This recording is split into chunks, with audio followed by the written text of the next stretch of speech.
Dear student, आज हम पढ़ेंगे उत्पादन किसे कहते हैं। तो उत्पादन वह प्रक्रिया है जिससे वस्तुओं में उपयोगिता का सृजन होता है या किसी वस्तु के मूल्य में वृद्धि होती है।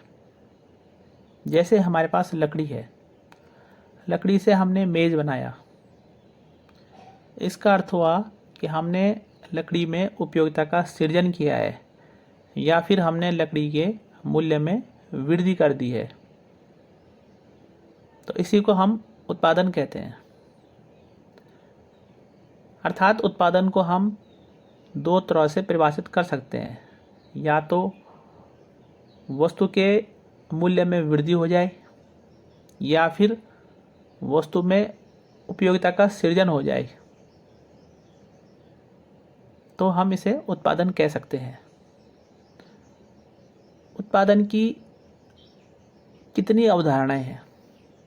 उत्पादन की 3 अवधारणाएं हैं: कुल उत्पादन, सीमांत उत्पादन और औसत उत्पादन।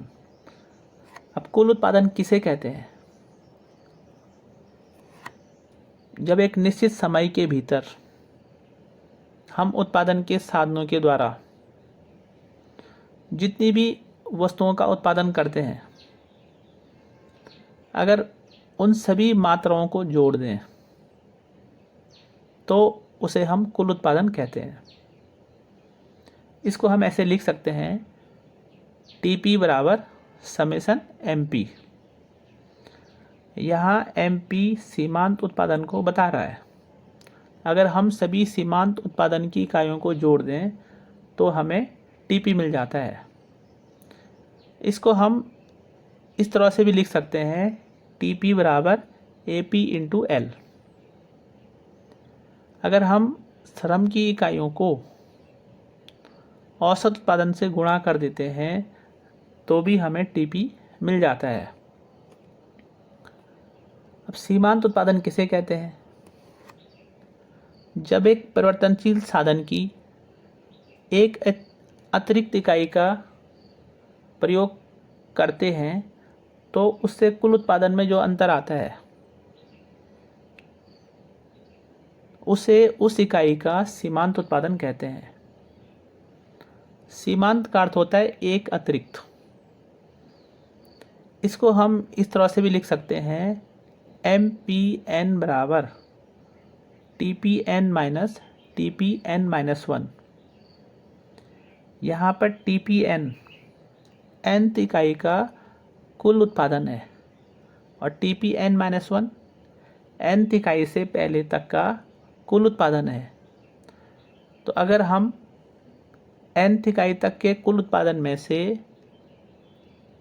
n माइनस 1 इकाई तक के कुल उत्पादन को माइनस कर दें तो उसी को हम सीमांत उत्पादन कहते हैं। इसको हम इस तरह से भी लिख सकते हैं: MP बराबर delta TP upon delta L। यहाँ पे डेल्टा L श्रम में परिवर्तन को बताता है और डेल्टा TP कुल उत्पादन में परिवर्तन को बताता है।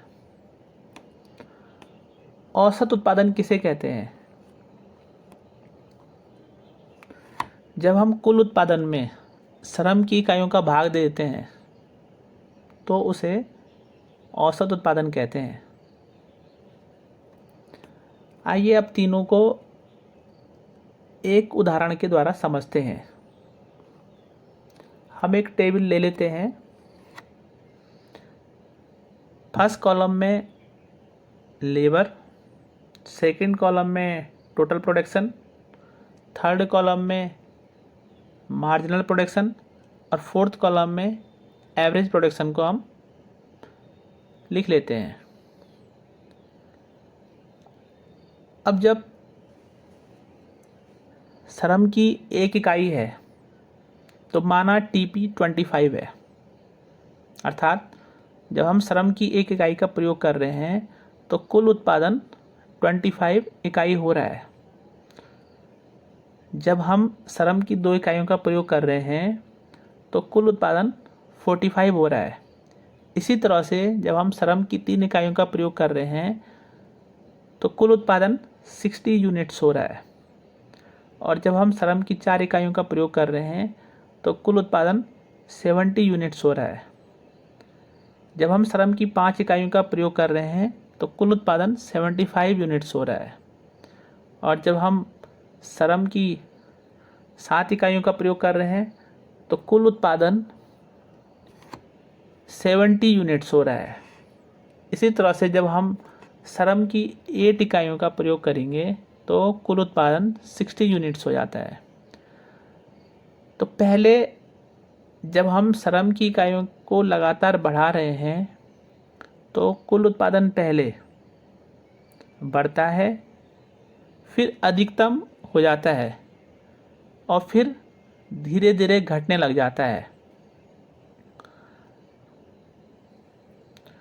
तो जब हम श्रम की इकाइयों का प्रयोग लगातार करते जाएंगे तो टीपी पहले बढ़ता है, फिर अधिकतम होकर स्थिर हो जाता है और फिर घटने लग जाता है। अब एमपी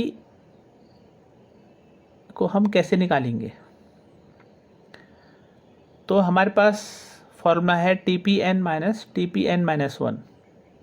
तो जब हम श्रम की 1 इकाई का प्रयोग कर रहे हैं तो उस समय MP 25 है, क्योंकि TPN हमारा 25 है और TPN माइनस 1 0 होगा। तो 25 में से अगर हम 0 को माइनस करेंगे तो 25 आएगा, इसलिए जहाँ TP 25 है वहाँ MP भी 25 ही है। जब हम श्रम की 2 इकाइयों का प्रयोग करेंगे तो हमारा MP हो जाएगा 45 माइनस 25 अर्थात 20। इसी तरह से जब हम तीसरी इकाई का सीमांत उत्पादन निकालेंगे तो हम 60 में से 45 को माइनस कर देंगे। इसी तरह से जब हम 4th इकाई का सीमांत उत्पादन निकालेंगे तो हम 70 में से 60 को माइनस कर देंगे। जब हम 5वीं इकाई का सीमांत उत्पादन निकालेंगे तो हम 5वीं इकाई तक के कुल उत्पादन में से 4थी इकाई तक के कुल उत्पादन को माइनस कर देंगे, अर्थात 75 में से 70 को माइनस कर देंगे तो आ जाएगा 5। 6वीं इकाई पे जब हम सीमांत उत्पादन निकालेंगे तो 6वीं इकाई तक का जो कुल उत्पादन है और जो 5वीं इकाई तक का कुल उत्पादन है उसको माइनस करेंगे, अर्थात 75 में से 75 को माइनस करेंगे तो हमारे पास सीमांत उत्पादन आ जाएगा 0। इसी तरह से हम 8th इकाई तक का सीमांत उत्पादन निकालेंगे तो 60 में से 70 माइनस करके ये आ जाएगा आपका -10।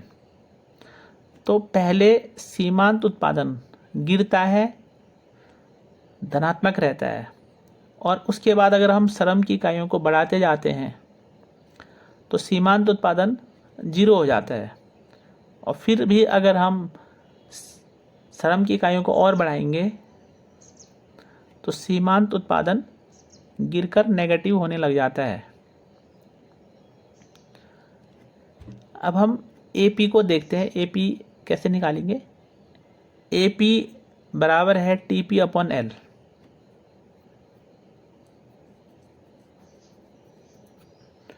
तो यहाँ पे जब टोटल प्रोडक्शन 25 है तो लेबर कितना है 1, तो 25 को 1 से डिवाइड करो तो आ जाएगा 25। इसी तरह से जब श्रम की इकाइयाँ 2 हैं, टोटल प्रोडक्शन 45 है, तो TP को 2 से भाग देंगे, अर्थात 45 को 2 से भाग देंगे तो हमारे पास कितना आ जाएगा 22.5 आ जाएगा। इसी तरह से जब श्रम की 3 इकाइयाँ होंगी तो AP कितना हो जाएगा 60/3, इट मीन्स 20। इसी तरह से जब हमारे पास 7th इकाई होगी, श्रम की 7 इकाइयाँ होंगी तो TP कितना है 70 है, 70 को 7 से डिवाइड करेंगे तो आ जाएगा 10। और जब हमारे पास 8 इकाइयाँ हैं श्रम की तो हम AP कैसे निकालेंगे, TP है 60 तो 60 को हम 8 से डिवाइड कर देंगे तो आ जाएगा 7.5। तो इस तरह से हम TP, MP और AP को निकाल सकते हैं।